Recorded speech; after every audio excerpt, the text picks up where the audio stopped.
Right, I'll start again. Hi, good morning. Welcome, everybody. Thank you. I'm sorry we're starting a little bit late.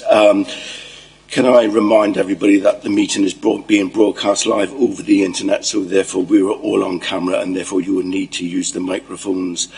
Please be aware you may be visible on screen when people around you are speaking, and please remember to speak clearly into the microphone. The meeting is available to view online now and in the future whenever people want to watch it. We welcome the use of the Welsh language at meetings. I have had no request for people to speak Welsh today, so the meeting will be conducted in English only. And I'd like to welcome everybody to the meeting and anybody watching via the internet and those people who are in the public gallery. Please can you make sure all mobiles and noisy devices be put on silent or turned off. If there is an emergency alarm, please follow the green signs because you'll be behind me. Right, agenda item 1. Chris, do we have any apologies, please? Yes, Chair, we've received apologies from the Chair, Councillor Neil Waite, and Councillor Cathy Evans. Are there any other members? Wyn Jenkins, because his husband. Yes. Right. Okay, go on to item agenda 2, declarations of interest.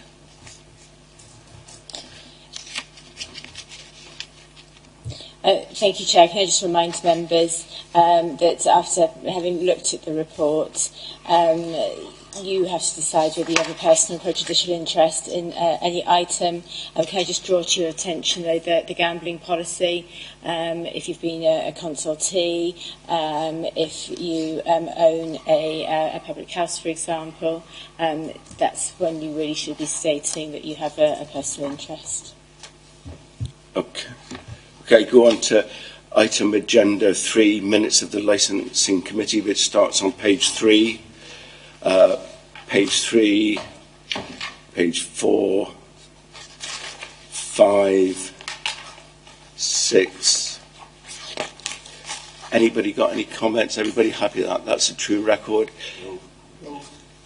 Any outstanding matters that anybody wish to bring up?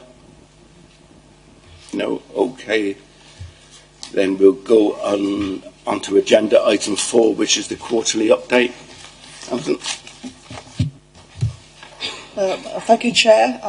What I'll do is I'll run quickly through the quarterly licensing update for you. I'm also going to be commenting on some of the end-of-year issues, as this is the Q4 report, and just highlighting a few bits and bobs that will affect the forthcoming year and the work plan that we have in place for that. Okay, so if we start on item number 5, operational matters, and go into alcohol and entertainment, just to let you know that we had 6 complaints, in all 3 of which were from members of the public, mainly relating to underage sales in pubs and to retail premises. And I'll come on to that in a bit. There was one representation received in relation to applications requesting that model licensing conditions be applied, and these were agreed by the applicant. There were 6 premises that hadn't paid their annual fee by the due by date. The licensing officer has traced this up with the premises. 4 have paid following intervention, and 2 licences have been suspended following non-payment, but these have been closed for a number of months. The licensing officer has continued to keep a watching brief in respect of the antisocial behaviour in the compliant town centre area. And that's linked to 2 licensed premises. However, as there are very limited issues in respect of the licensing team, Gwent Police are now taking the lead on this issue. We've had 2 complaints and a number of communications from police and concerned licensees relating to potential underage parties at licensed premises. And what we were aware were happening and what was alleged was that youths were seeking to book parties, often citing that it was for charitable purposes, and they were then using these for underage drinking instead of just the disco that they'd booked. Advice was given to licensed premises which we thought were being targeted, and we also did a press release sent out by social media, and we've been working very closely with the police on that one as well. We've been working with the police in terms of a multi-agency underage test purchasing, which took place of 4 off licences, and all 4 of those sold alcohol to the underage persons. The licensing officer has since visited all 4 premises. Advice has been given regarding those failures, and the officer has been working with the premises to look at training and policies to make sure this doesn't happen again in the future. We reported in October 2017 that licensing officers had visited a number of licensed premises during the last test match for the British Lions and New Zealand tour. That was to ensure that premises were trading in compliance with their premises licence or had obtained a temporary event notice. One premises had been found to be trading outside of the timings on their licence, but hadn't received a 10, despite a reminder from the licensing team. That matter was heard before the Magistrates' Court on the 5th of February. The premises licence holder in DPS did not attend court, but he did plead guilty. And that's to an offence under Section 136 of the Licensing Act 2003. He was fined £80, with costs of over £588, plus a victim surcharge of £30. Yeah. Victim surcharge, it seems a bit odd because it doesn't seem to have been a victim. Sorry. Yeah. It doesn't Victim seem to be surcharge. This is actually something that's done through the courts to raise money for victims. You know that there's a victim compensation scheme. What happens is that, generally speaking, anyone who's found guilty pays a surcharge into that scheme. And I believe that's the case, is it? Yes. Yeah. So they'll pay a little bit towards that. Okay. Are there any other queries or questions on the alcohol side? Marvellous. Okay. So just moving on to some of the stuff onto the Immigration Act.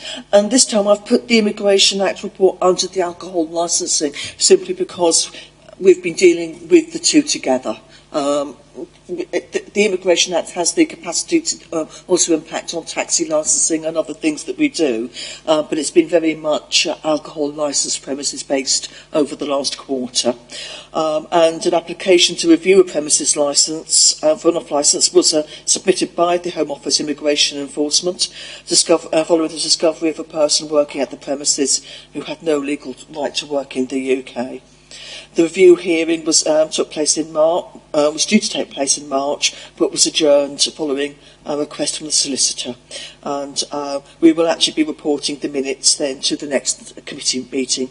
But just to update you that the decision of the panel was to revoke the licence.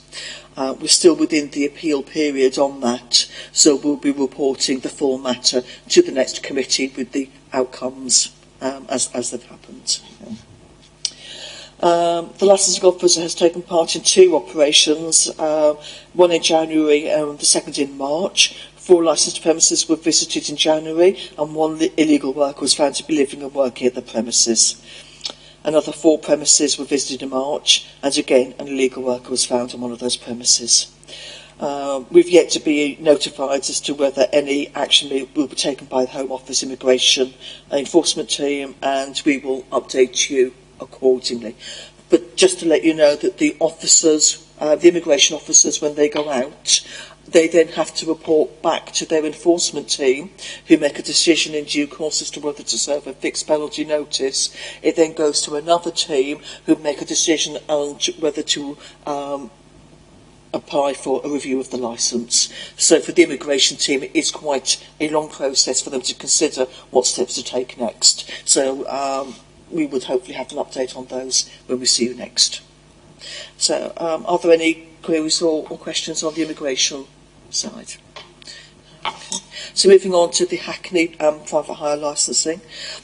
We've had 9 taxi-related complaints in the quarter, 8 from members of the public. They included an accident in a taxi vehicle, which actually happened at the beginning of the quarter, a medical issue with the driver, and issues with private hire operators. We have been dealing with a number of complaints received relating to one private hire operator, which we reported to you previously. As I've said, this is a very complex case relating to a number of linked issues. I've put in the report that the legal team are now considering the case. In fact, Justine has now considered the case and has let me have her findings back. And I'm going to be working on those as soon as possible with a view to moving this forward. So we can actually kind of report that at least that is now moving forward and hopefully quite quickly. As mentioned in previous committee meetings, Section 167 of the Equalities Act came into force in April 2017. Again, we've had no complaints concerning disabled access to taxis in this quarter. Although one thing I would mention that we're looking to report to you in future is the availability overall of disabled access to taxis, and I know that's something that is of concern at an entire Welsh level, is not only making sure under this Act that the taxis that we have are complying with the law, but making sure we actually have the taxis there to provide a service. Moving on then, in January 2018, a panel heard a report and that a taxi driver had 9 penalty points arising from a single incident. The driver had notified the authority immediately upon conviction, as is required to do so, and members then heard the circumstances of that conviction. The decision of the members was to allow the driver to retain his licence, but with a written warning. Okay. The next item relates to the Welsh Government's consultation on taxi provision, and I've given you quite a bit of information there because this very much influences how taxi provision may look in the Torfaen area in the future. The previous consultation has now closed. We had some interesting findings. Which I've just highlighted some of those, and I'll go through them for you. That 45% of respondents expressed a view that agreed with the Law Commission recommendations, saying a distinction between hackneys and private hire vehicles should be retained. However, most of the public authorities, local authorities like ourselves, argued that actually this should be removed in favour of a single framework. And I think our argument is that the members of the public don't understand if they're getting a hackney or a private hire vehicle, as far as they're concerned, it is a licensed taxi. So that's something that I'm aware that the Welsh Office is still looking at and it's still on the table. Most of the respondents believed that all journeys should be recorded, and particularly if they were pre-booked or for out-of-area journeys. There was a strong view that was all persons involved in the handling of personal information should be licensed. That could have a real impact on our private hire operators who operate a number of people on reception, etc., to take calls. So that could have an impact on them. So, yeah, most people thought that a person taking booking for a private hire vehicle should actually be licensed. Most respondents expressed a preference that the fit and proper person test should be retained, although there was some discussion on whether that was going to be clearly defined, and that is an issue for us. You'll be pleased to hear that 74% of respondents expressed a preference that local licensing authorities should retain power to set additional licensing conditions. And that's going to be important because the Welsh Government are looking to set most of the licensing conditions, but this will give us the power to meet local needs in a more focused way. 81% of respondents expressed a preference that local authorities should set the licensing fees, although I think that's something that the Welsh Government are looking at. They think it should be more standardised, and there is an argument that everybody should be paying roughly the same wherever they are. But there's also an argument that what we don't want is for people to be applying to the cheapest local authority. So there is also that argument, particularly if it becomes more flexible, that somebody, because, why should somebody who's licensed in one area not be able to trade in the next area? And particularly if you think for someone up in Blaenavon, it might be easier for them to actually trade in the Blaen y Gwent area and go over to Bryn Mawr. So we want to have that flexibility. but we don't want them to move round just to whoever's cheapest for the licensing. So there's a lot of discussion and debate around that. There was quite a bit of a preference then for 66% that arrangements to share information should be in place, although that information shouldn't then be published. And 90% of respondents said that no licence plate trading should be permissible. And most local authorities supported this. And I think that's important when you consider that there's quite a trade on our Hackney carriage plates at the moment that are sold on with the vehicle at a price that's quite a bit higher than the vehicle itself may be worth. There's an intrinsic value to the Hackney plates, particularly as we've required new Hackney carriages to be wheelchair accessible. And actually what it's done is it's kept the existing Hackney carriages in play that aren't wheelchair accessible. So that's something that we need to look at for the future. In fact, 62% of respondents said that they believe the current requirements are adequate in terms of the Equality Act 2010, although there was quite a few people who thought that new requirements were needed to improve access to taxis and private hire vehicles. In fact, the Welsh Government are bringing that out of their consideration in terms of the taxi licensing. They feel that it's very important to provide for disabled access vehicles. But unfortunately, although the legislation on taxi licensing has been devolved to the Welsh Government, equality matters haven't. So this is something that their lawyers have told them can't really be addressed adequately when looking at taxi legislation. And the last point on there is 60% of respondents expressed a view that any decision there should be an appeal within local authorities before it's made to the court. So we're looking at that as well. I can update you since I actually wrote that. We've met up on an all-Wales basis with the person who's taking this forward for the Welsh Government. He's looking to bring out a further consultation on the actual proposals now in the early summer.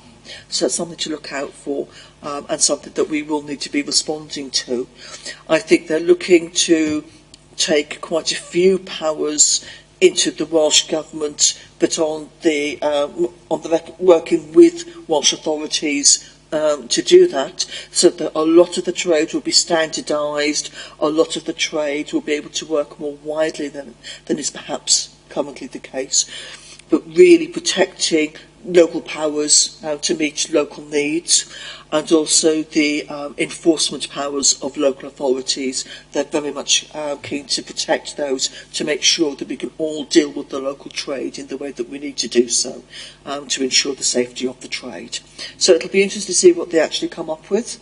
I don't know if you've got any queries or questions on that or comments at this stage. If I can just come in and say, can I go back to the original one you came up with, the distinction between Hackney carriage and private hire vehicle?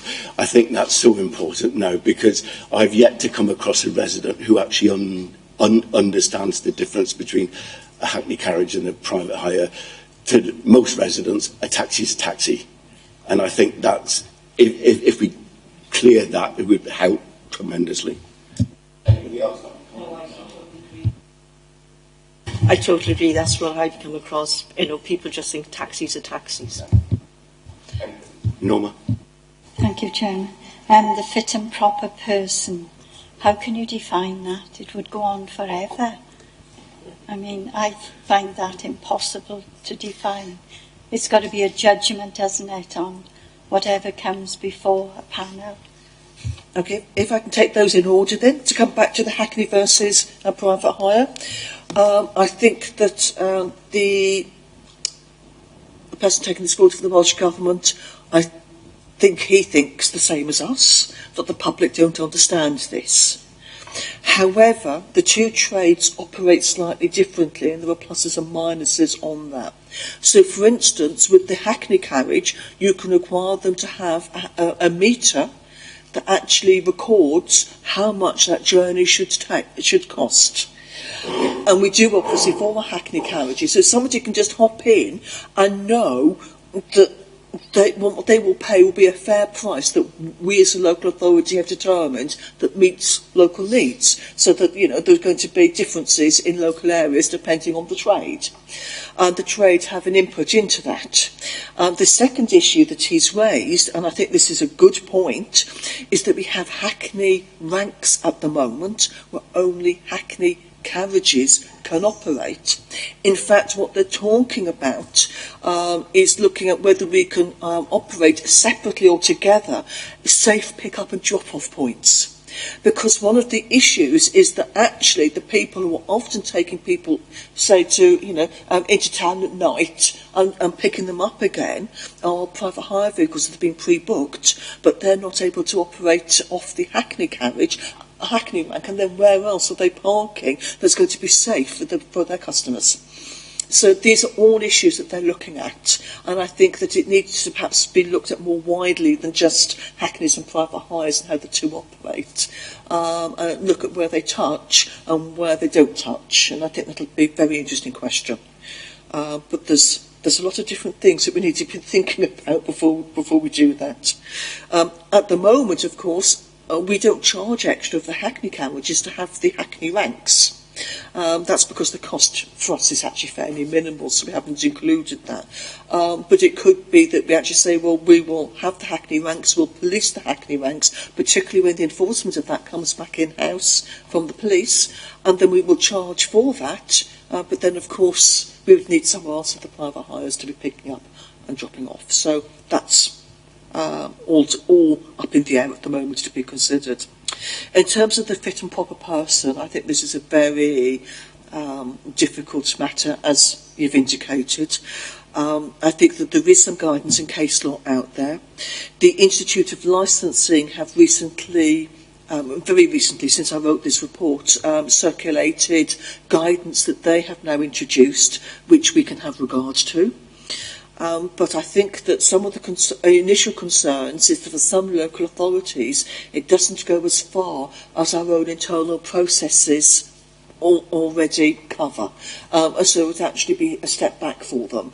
We're having a look at that at the moment, and I hope to report that to the next committee. But I think that we can probably, within the guidance that we have from the Welsh Government, take that further.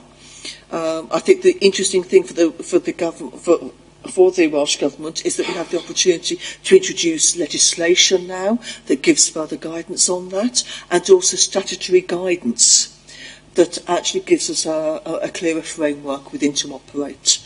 But I do not get the impression from them that they would wish to take away local decision making and the ability to look at the guidance and say, we see that, but we don't feel it operates in this particular case because. And I think that that may be where we're at, that you'll have more guidance but still have local powers to step outside of those where you feel it's necessary and appropriate. So we'll see how that one develops.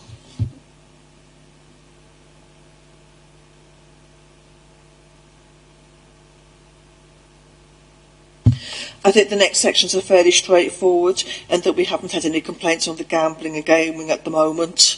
We've got a few things that are ongoing from previous reports, and nothing much to report in terms of progress, because we're still waiting for the Gambling Commission on a few bits. We've got 2 smoking complaints in relation to taxis this quarter. Fixed penalty notices were served, one of which has been paid, and one of which hasn't, and we're taking that forward at the moment.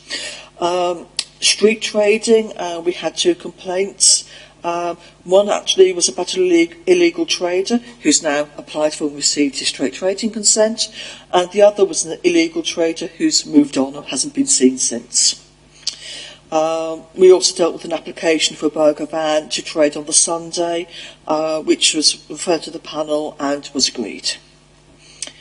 We haven't had any complaints about charity collections. We've had 1 complaint about a potential scrap metal dealer, but actually when we investigated we didn't find anything on the site that was alleged. Animal establishment licensing, no complaints in this quarter. There's been a lot of activity around requests for home boarding. we've actually got 2 new licences come in, which has doubled from 2 to 4 the number of home boarders that we've got. I've actually found out this morning we've got another one coming in. And I think this really emphasises the trends that people want people to have their pets cared for in a small home environment. It doesn't really take business away from our big premises, because I think a lot of these are people who haven't taken foreign holidays before, or have booked holidays where they could take their dog, but now that they've got small home-based places where they can leave their dog, this is additional business for those business, because now they're leaving their furry babies in the care of somebody that they know it's a home. It's a home environment. So it's very much a growing trend at the moment. So moving on from there, onto service requests. We've had quite a few service requests in this quarter, and I think you're going to see an increase in that number, because we're working to make sure we record this work better, to show what we're doing, and we'll be able to report better on the areas that we're receiving those.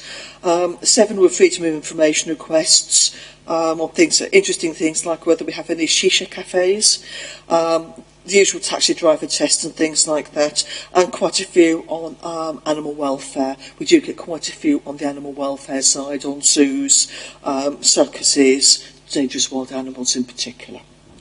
Have you got any queries or questions on that? Just basically, I mean, some of these requests seem a little bit odd. I mean, my particular reference to the shisha cafes, but also my other question on that, 2 questions really. I mean, why did we receive a request about shisha cafes? And the other one is about the zoo licensing. Is that anything to do with Green Meadow? Because I know the issues we had up there. Okay, I think the Freedom of Information Act was intended that local people could find out what was happening with things that affected them, but actually it's become used by a lot of businesses seeking information that benefit their businesses, but I think more importantly by people doing research on a nationwide basis, and particularly for things like people like charities who have a particular interest and are trying to find out where they need to focus that interest. So, for instance, the Shisha Cafe was a national one, and that's easy for us to respond to. We haven't got any, so that's nice and easy to respond to. The zoo licence, we have indeed responded previously in respect of Green Meadow Community Farm. We still are having to some extent, because they fall within the zoo licensing legislation, but have been exempted from the need to be licensed. So for some of the FOIs that we get in, I'm having to report the exemption. But others are all about licensed zoos, and that's nice and easy. We have no licensed zoos. I would say that quite a few of these are annual, and we're giving the same response from before. We know what we're doing, but some of them are actually quite useful to us. So, for instance, when I was on the dog warden side, the Dogs Trust and the RSPCA and a number of animal charities got together, so they were asking the same information together. So they do work together, they do quite well on that. But the Dogs Trust in particular was using that to focus that information on stray dogs, which was useful for us in terms of business planning, because they report back to us on what they're finding across Wales, but also they decided where their funding was going, for where the priorities were for neutering vouchers and things like that. So we were actually getting money back from them and help for local people. So sometimes this isn't an imposition on us, sometimes it's much more of a partnership in terms of, they're actually collecting information that we find useful, and they're doing it for purposes that, really benefit us as well. I would say that doesn't apply to the most of the FOIs that we get, but it isn't all bad news for us in terms of workloads. Anybody else got any questions on this side? Okay, so moving on, I said I'd report on the full years. We've now got the fourth quarter we've just gone through. So just report more generally. Like I said, the targets have been more than met in respect of the licensing activity, 3 visits and engagement. And I think a lot of that was because of, we just had more work coming in that we needed to respond to, and that's counted then towards the targets. The vehicle and operator inspection targets have been mostly achieved, although there is a small shortfall in vehicle inspections, so I'll come on to that in a minute. And we've also had a significant shortfall in the number of scrap metal collectors inspected. A smaller shortfall in respect of the number of gambling premises and street traders visited, and the time taken to produce licences remains good and significantly below the target that we've set for ourselves. I'll just move on to that to describe some of that in more detail. So, an issue affecting both the taxi licence, taxi vehicle and scrap metal collector inspections has very much been the limitations of police support from their traffic support unit. We have had things arranged with them that have had to be cancelled by them, often very much at the last minute, because they've had other things they've got to go to. And obviously with the traffic unit, if they've suddenly had a major accident reported to them, they've just got to go and deal with that. So that has affected our figures for this year. We're looking at what we can do alternatively. For instance, looking for people to come into the office and say, can you and you come in for us to have a look at your vehicle, rather than going out with the police and stopping them on the street. Obviously only the police have those powers. We do look at vehicles whenever we find them on the ranks, but obviously that only applies to the Hackneys, as I've said, because they were the only ones allowed to be there. And it isn't ideal, but it does at least allow some checks to be carried out. And of course our vehicles are MOT'd twice a year. So it isn't perhaps as urgent as it would be for other authorities that are only doing an annual MOT. And the older vehicles are looked at 3 times a year. So we are picking up that stuff in other ways and making sure our vehicles are safe. I think there's going to be more of a problem in terms of the scrap metal collectors, but we are, as I said, trying to call them into the office, and we'll look at their paperwork that way. So we're doing whatever we can, wherever we can. The shortfall in gambling, street trading premises, I think we've had conflicting authorities, priorities with other things cropping up that we needed to deal with, and that's been a problem, particularly with licensed premises, taking some additional resources. And I think also the joint immigration visits have taken up quite a bit of officer time that wasn't perhaps planned at the beginning of the year. But we are finding problems out there that need to be dealt with. So I think that is something that we value. Of course, with the immigration visits, the officers are looking at other things as well. So they do count towards our total target. And I would also say that we've got a very good working relationship with the immigration officers at the moment, and it's one that we value and would like to maintain. So that that's something that we are looking at to continue in the future. We haven't had such an input from the Gambling Commission this year. We actually work very well with the local officers when they're available. We've just had issues with availability, and that has meant less gambling inspections this year.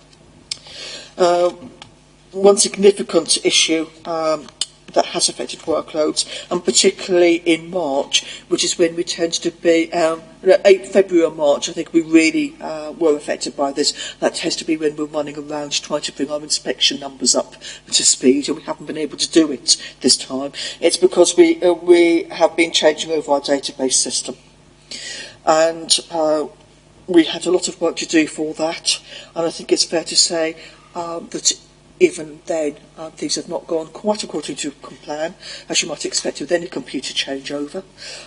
We are up and running for most of it. We are producing licences, but it's still not as smooth as we would wish, with some more work ongoing. So that's also affecting this quarter, with quite a bit of work still to do. I would say those making applications or putting in complaints or requesting a service should not have noticed a difference, and we've really prioritised the service delivery. But some of the proactive inspections that we hoped to achieve have taken a hit as a result.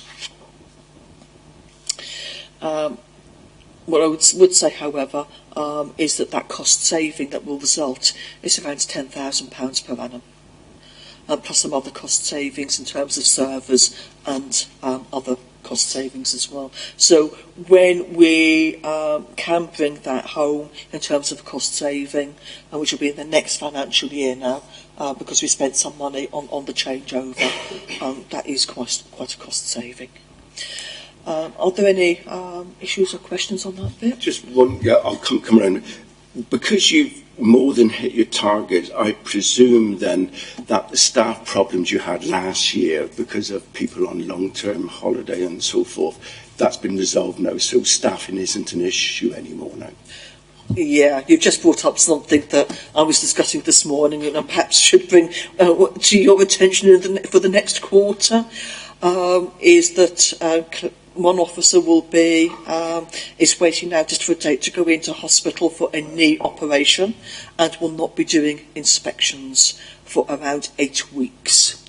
However, the good news is the backlog of data entry from the data work that we've been doing, she will be so bored with daytime television very quickly, is that she has offered to actually tackle that backlog while she's on sick leave, because it's more interesting than the alternatives. So it won't be a complete loss, but we may have a downturn in the number of inspections done in the quarter, and I think the other licensing officer is also awaiting an inspection, but she's a little bit further down the line in terms of getting through the medical process to see what's going on. So we will have people away. Thank you. I think a number of members have indicated, so I'll just go from left to right. My question is, I'm quite concerned about the role of bringing taxis in for inspections. You know, I mean, an MOT is only a test for roadworthiness at that particular time. Now, my concern is that once you inform them that the vehicle is going to be there for an inspection, any defects can be rectified before they actually come for your inspection, even though previously they could be running around with defects. I think that our preferred option is to go out in the evenings and weekends and to stop them on the street. However, if that option is not available to us, we will look at other alternatives. I think that if we call somebody in and say we need to see you tomorrow, or the next day, if there are any issues and problems that they sort, well, at least they've sorted them. I would say that even then, some of them don't sort them. So I don't think it always works, and they've even gone in for MOTs with things that should have been sorted beforehand. But yeah, I think that, don't forget, I mean, these vehicles are, from what we're saying, are doing roughly twice the mileage that a standard vehicle would do, but they're getting at least twice the MOTs that a standard vehicle would receive, and for older vehicles, they're actually being looked at every 4 months. So that is picking up a number of issues and getting them resolved. We are still looking at vehicles out there whenever we can with the police or on the rank, and we're looking at putting this in as an extra step if we have continued issues with getting the police out when we need them. So I agree with you, it's not ideal, but if it's the best that we can achieve, then that's what we will do. My only concern is, as people appreciate, that when you have an MOT, it's a testable item at that time. It gives you advisories for other defects, which are not always covered by the MOT, and that's my concern, that those probably defects which can escalate over a period of time are not being rectified. I think that's always going to be the problem. And they could drive out of there the next day. They could have an issue that affects the safety of that vehicle, or something could happen mechanically and that wasn't picked up on the MOT. And it is for the driver of that vehicle and for the owner of that vehicle to ensure the safety of that vehicle. What we're doing, our job is to make sure they're doing their job. And if you one of the home operators we had in here the other week when we were looking at a vehicle of theirs and whether it should continue on the road, was explaining that they're looking at their vehicles weekly themselves. And they were going through the steps that they take to ensure the safety of their vehicle. So in a way, it isn't down to us to ensure the safety of those vehicles. What we're checking is that they're checking. And the responsibility is with them. What we're trying to do is to do that as best we can with the resources available. And that is just a reality of the environment in which we're working. Janet?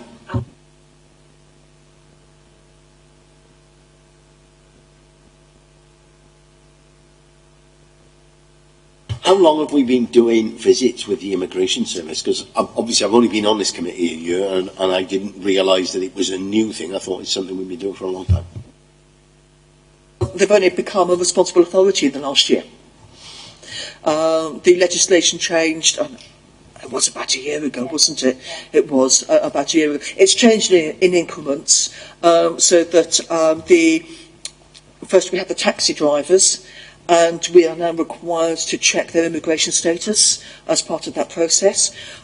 We've now had licensed premises come on board, and we're also required to check the immigration status for certain people who are applying for a licence. Although for a premises licence, anybody in the world can apply for a premises licence. So, and have. I do have one authority in Wales whose premise licence holder and owner of the premises is in Barbados, and unfortunately when they want to speak to him, they do it by video phone because they've not been allowed to go out and see him yet.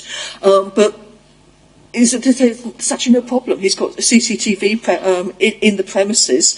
He's actually looking to see what's going on in his premises, and they get a very prompt response from him whenever there's a problem. So there is that capacity there. In terms of doing the inspections, it's very, very new.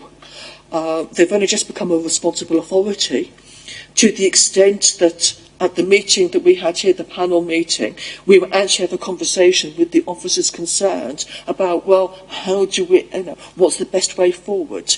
And they're meeting with another authority on behalf of all of the Gwent authorities to actually establish the processes by which we work. So it is all very, very new. Secondly, if I could. So I'm assuming then either the Westminster Government or the Welsh Government are giving us additional resources for the extra work? You might think that I couldn't possibly comment. I think that, and it's actually one of the issues that I've picked up myself, is that the fees that we're allowed to charge for licensed premises have not gone up. But this is actually quite a considerable bit of work for us. However, it's work that we see as valuable. If you look at it the other way round, our licensing officer now has 2 uniformed officers that she can go into premises with, including late at night and at weekends, instead of it being a burden on us. So, it has its pluses as well as its minuses.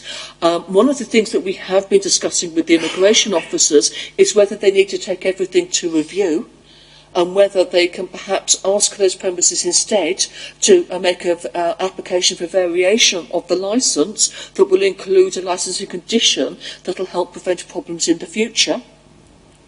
I think we all see a value in that.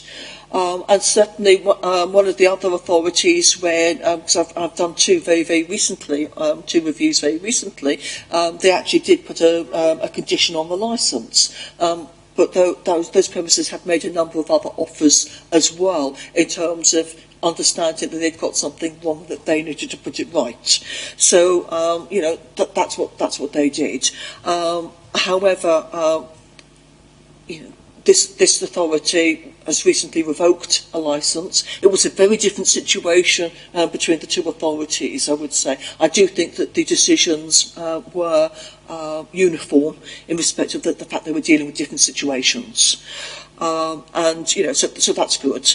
But I think that, if the Immigration Service are looking at licences being revoked, they might think, well, it's actually worth their while going for a review of the licence. So we'll see how that develops. But we are in discussion with them at the moment, and that will be something for the future. Okay, Nick. Nick? Yes, thank you, Chair. I think my main point was adequately covered at the other end of the table. I just wanted to add to that. Are we making sure that when we do the inspection, that we do maintain the spot check? Because it isn't so much about the vehicle itself, but it's the operator and how they're behaving and how are they complying with other sides to it. So you'd like to comment on that. And I just wanted to question a little bit further around this £10,000 saving as to whether it's a one-off, it's a permanent, and just a small background on how that saving has been achieved. Okay. Moving on to the stock checks, we certainly do not want to stop the stock checks. We think it's important that the trade know and understand that we are out there and that we are looking at their vehicles or are able to look at their vehicles at all times. So for us maintaining the spot checks and the ability to do that is very important. Is that what you were asking? It was. But it was also a little bit around things other than the vehicle itself, the way that they're behaving, whether they're smoking, are the vehicles which generally smell, are they looking after people? Just some of these type of things which you would pick up on a spot check, which you wouldn't necessarily pick up on a planned inspection. Then, shall we say? We have a number of different ways. We call them proactive and reactive mechanisms. For proactively, officers are out and about looking at people, meeting them. We do inspections of the private hire operators. So we are out there looking. I would say that you're right in that the spot checks looked at more than the vehicles, it looked at the drivers as well. But it's the same when they come into us. And sometimes, as I said, sometimes you'd hope they'd get it right, and when they come into us for a spot check, but they don't always.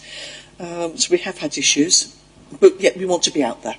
But of course the other thing is we do reactive work as well. We respond to complaints. And I would say the trade are very good at letting us know if there's a problem with the trade. I think we might just put it like that.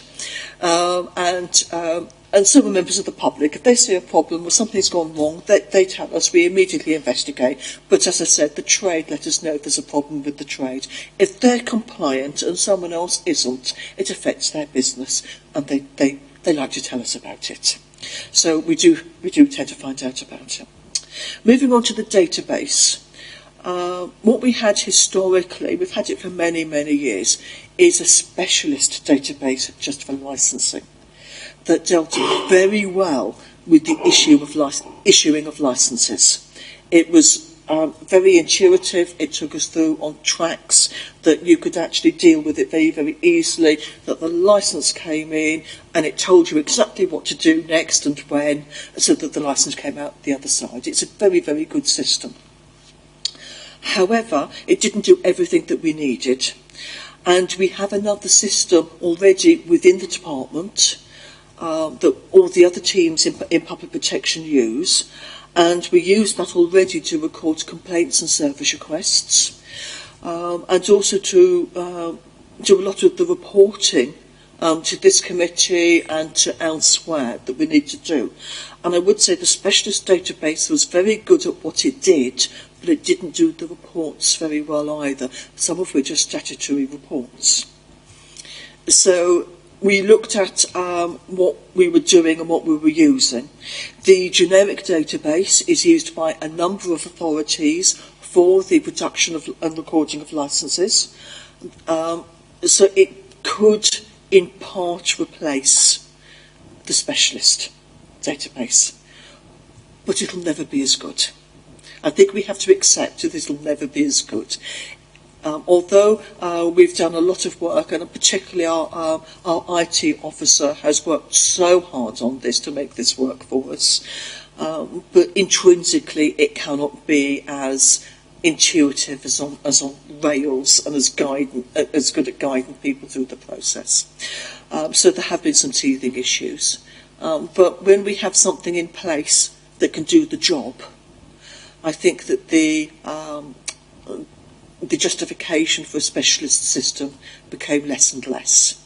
And I think it's something that we had to just bite the bullet, and we've been looking at it for a while now and say, well, yes, it does a very good job at what it does, but can we afford it? And I think that's where we're at the moment. It does mean that licences will take longer to produce and longer to record. But part of that is because we're doing more with it.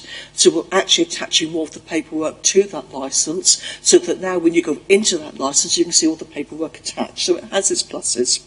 And also, all of the business support section use the same database, so they can get in and look at things and see where we are with things. And for some of the simpler stuff, they may actually be able to help out at busy times with some of the data entry. So there's a little bit more resilience within the system because they already have access to the one that we're now using, which they didn't have before. So swings and roundabouts. I think there is a loss there, but that kind of saving, it's a loss that we decided we just had to go with. Okay. Yes. So that's a yearly on. Effectively, it's the cost of the using of the software that we're saving. That's so it's a permanent saving. That's fantastic. Yes. I mean, we spent that money this year because we actually paid our one of the database providers to transfer all of the data from there to there. That hasn't worked as well as we would have wanted. It's a computer, so to err is human. To really muck things up takes a computer, as you know. They've done a very good job. We're there on a lot of it. We're just not quite where we needed to be at the finish, and there is quite a bit of work still to do. Okay, now, Norma, have you got anything you wish to on this part of the report? Okay, so we're okay. Everybody's happy so far. Right, Alison, back to you. Hopefully the rest of it will be quite straightforward in that I'm reporting things that will be happening in the future. If we start with the Constitution, we've been reporting that for a while. I've just been speaking to Justine in terms of where we are with Torvine, and that is due to move forward in due course. In terms of the policies, at the last committee meeting, we discussed that. In fact, the decision that you made, we were pleased to hear, was very much in line with Blaenau Gwent's. So everybody agreed, which is good news for me, because it means I'm doing the same thing now for both authorities, which is I'm looking at the sex shops and sex establishments policy and the charity collections policy. I have the sex shops policy preliminarily drafted, because I had something already that I'd started to work on. So if you have any thoughts and views on what you'd want to see on that, it's a good time just to let me know so I can get that in before we start the consultation process. And I'm hoping that the charity collections policy will be drafted shortly, although that does seem to be getting overtaken by other events at the moment. Please see the database changeover for details. But yes, we should be looking at the autumn for those. In terms of the fees, I'm trying to get the fees through to you as well, particularly on the taxi fees, and I'm looking really to get that to you now in the autumn so that you can be considering that as part of the overall budgetary process. We have started work on quite a bit of that. Of course, the gambling fees are already done. We just need to review those now. But we're looking to get the rest of them into you at the same time so that we can have a look at that. In terms of the collaboration, that's still working very, very well. We've had one situation where a licensing officer was actually had some connection to a complaint that came in. We were just able to pass that over to the other team, so that works very well. Unfortunately, we were looking to see if they could help out with some of the backlog arising from the database and see if they could help out there. But they've actually just they've got an officer leaving very, very shortly now, so they've got a problem over there as well in terms of capacity. We're not too bad at the moment on either side in terms of capacity until the autumn, when of course the 3 yearly driver's licences are due to come in. So that's when I'm trying to get the database sorted out and the new people in post and everything sorted by then. So we'll let you know what goes on with that. And in terms of complaints, we've had no formal complaints in about our service this quarter. And in terms of the overall performance of the team, as usual, we've put that on Appendix A, which just shows you the all everything that we've done that we normally report to you for the previous quarter, and obviously that's got the full year figures in as well.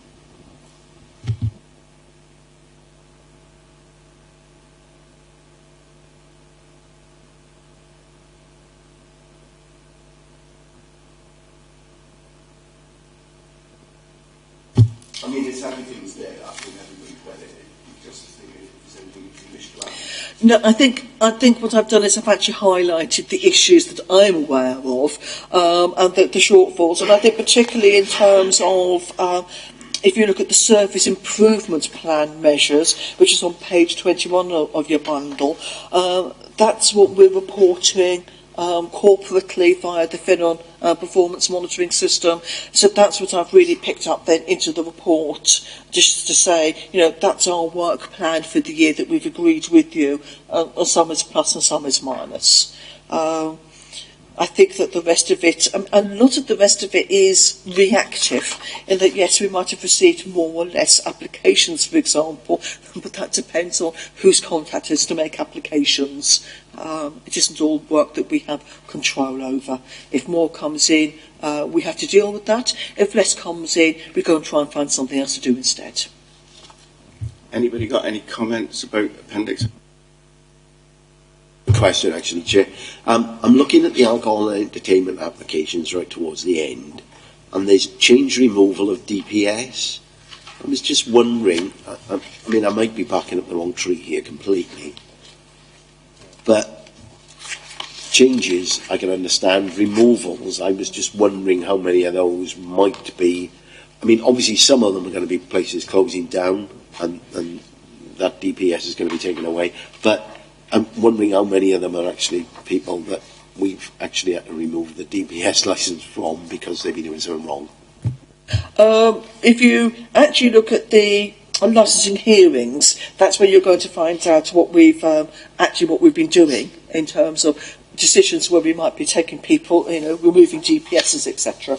And you can see there were none for the Licence Act 2003. We've had none this year. Let's just have a quick look then at the applications.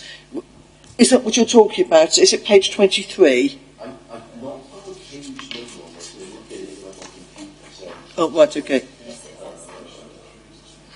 that's it. Yeah, page 23. Right, okay. And which bit is it? Is the change removal of the DPS? No, this is where they apply to us. And this is where we quite often have businesses, if you think they're changing business, people move, people change. So this is where they've applied to us to change their DPS or to remove somebody from their licence. Okay. Anybody else got any questions on the Appendix A? Right, we go to paragraph 11 for the recommendations for this agenda item. The recommendations are: 1, that the committee note the activity report for the fourth quarter of 17-18, i.e. January to April 18, and for the full 17-18 year, and that the committee note and comments on the contents of this report. Everybody happy? Anybody? Glenn, you got one? No. Oh, everybody? Right, can we have a show of hands, please? Everybody happy? And Alison, can I ask you, can I thank you for your very comprehensive answers to our questions, and also can I ask on behalf of the committee that you thank your staff for all the hard work to make sure we've completed all the investigations and visits we should do. We'll go on now to agenda item 5, which is the gambling policy, which on my super duper computer is page 25. Page 25. Okay, well, hopefully this is a fairly routine matter, particularly for those members who have been on this committee previously. I think you will have a strong sense of déjà vu when reading the report and the attached draft gambling licence policy on the basis if it's worked before, why change it? So this is just to update yourselves on the work of the licensing committee, on the work of the licensing team in reviewing and updating the gambling policy, which is required to be carried out every 3 years. And it's really only been 3 years since we did this last. Okay, looking at the background, under background, I've just quoted the legislation under which the review is required.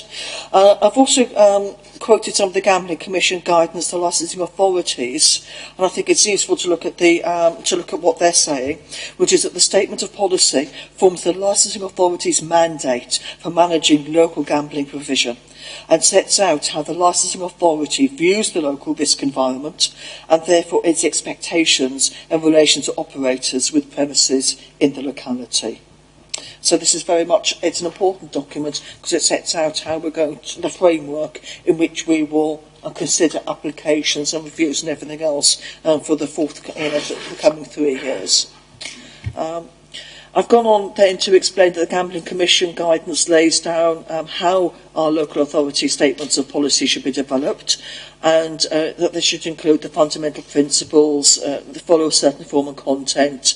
You've got to have other matters to be considered, and in particular the interesting one with the casino statement, local risk assessments and the local authority profile. The initial gambling policy for the authority was developed and has been updated in accordance with the updated guidance. The guidance that we follow is updated on a regular basis. And the most recent gambling policy for the authority was approved in September 2015 and came into force on the 31st of January 2016. And that's the statutory date that's set. It has to be that date. What we've done is we've reviewed the policy on an all-Gwent basis via the Gwent Licensing Forum. So all of the licensing authorities across the 5 Gwent authorities have looked at this. But we've also specifically reviewed this in respect of the local area profile and our risk assessments. However, what I would say is this is very much a starting point for the consultation process rather than the final agreed policy. For example, there's another meeting of the Gwent Licensing Authority this afternoon to further consider this, because different authorities are at different stages in when they need to bring this to committee. So some aren't actually reporting this to committee yet, and some already have.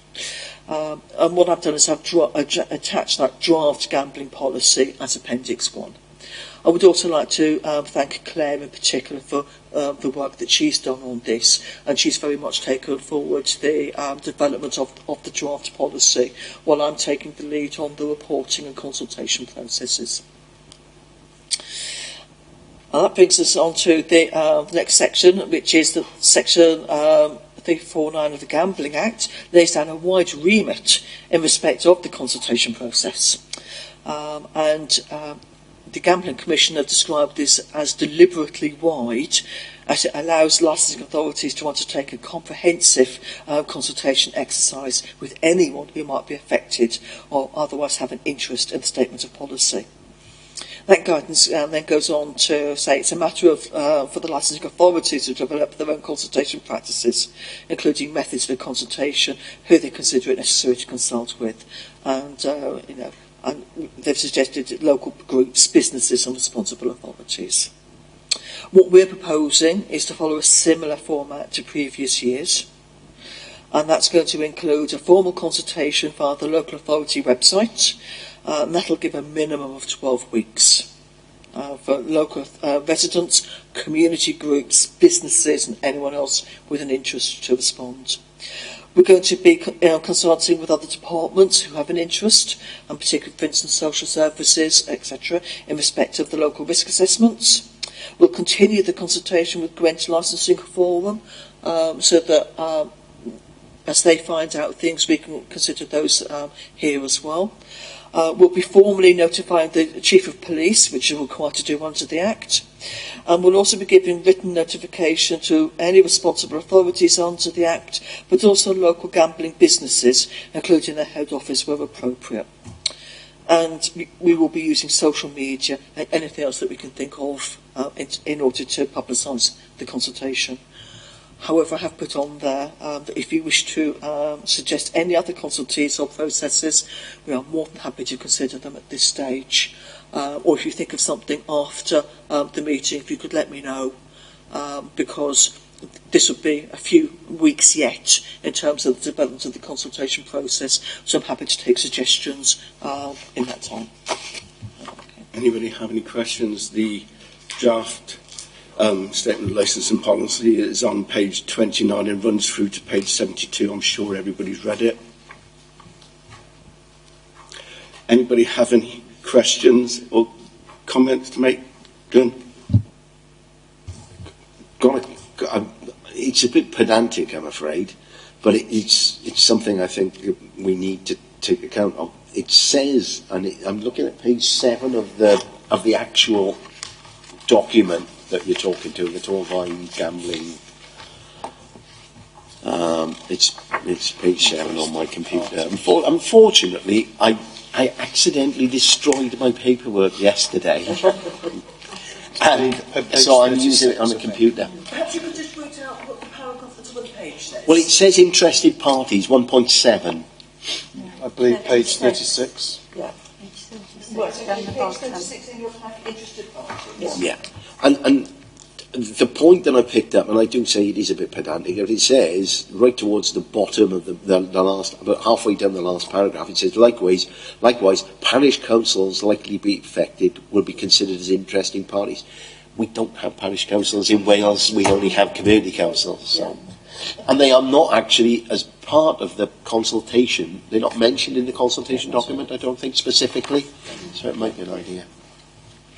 Yes. But that's all. Yes, a good point. Anybody else got any comment? Yes, just very quickly. In the list of people that you're going to consult with, are we going to go out to some of these gambling charities that support people who have got an addiction to this? Is that on our list of people that we're going to consult with? Certainly, if there are any local branches known to us, we will consult with them directly. But because of the timing of this, in fact, every authority in the country is consulting at the same time. And I can see these charities being inundated. But also they're going to know that the consultation is taking place, and they will then have an opportunity to write to every authority in the country to say, by the way, can you consider this when you're doing it? So we would perhaps be looking more to engage locally. And I think particularly because we have to do local risk assessments, so it's really good to speak to local people about where those risks can be. And for instance, we wouldn't want the betting shop to be next to, the charity's just set up a gambling anonymous meeting somewhere, and the betting shop's right next door. Or there are vulnerable people where we know there may be issues with gambling addiction. And then, they can't go out from their homes in either direction without gambling premises there. I would say that we're very lucky in Torvine. We don't have many gambling premises. I would say that, in fact, the gambling premises we have are more likely to close than open. We've got a few that are looking to open. We can control where those are. But I suspect that the trend will be for them to close rather than open. And that's simply because the problem is not our local gambling premises. The problem is online gambling, over which we have no power. But the Gambling Commission have made it very clear that they are aware of that, and that they are looking very proactively at what they can do to help. And you may actually have seen in the press recently that a few national gambling premises have actually been punished and fined quite heavily for not looking after vulnerable people. Particularly those who actually tell those companies, I have a problem with gambling, please don't let me gamble. And that they're not looking after those people properly. So that is something the Gambling Commission is looking after very much. Janet? It has been spoken with some councillors in conversation that mental health teams ought to be consulted because of the effect of gambling it has on people's mental health and well-being in their families. Is that something you could consider as well, please? They would be included, yes. That's very much the kind of department and team that we were thinking of. But I will record that to make absolutely sure that they are. Okay. Anybody? Noah?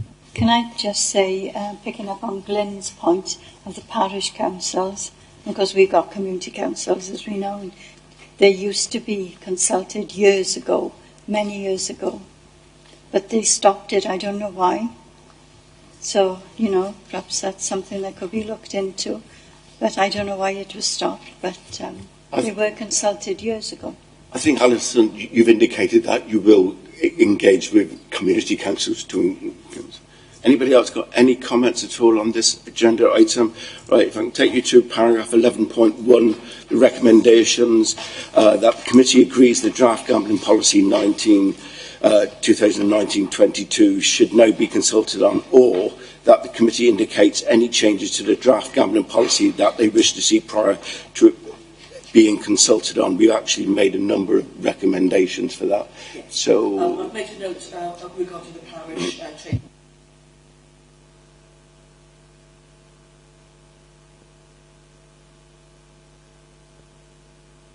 In terms of the consultation process, I've included community town councils to see if we look at those, and also the mental health teams as a specific consultee. okay, everybody happy? Can I ask for a show of hands that we accept the recommendations? Everybody happy? That's agenda item 5. Agenda item 6. The next meeting is due to take place on Thursday, the 19th of July. That's those members that are still on this committee. Before I close the meeting, can I just thank everybody for attending and for your questions, and again, Alison, for your very comprehensive answers. And I think it's appropriate that we as a committee thank Councillor Neil Waite, the outgoing chair, for the hard work he's done for this committee. Everybody happy with that? And I think with that, I'll then close the meeting. Thank you.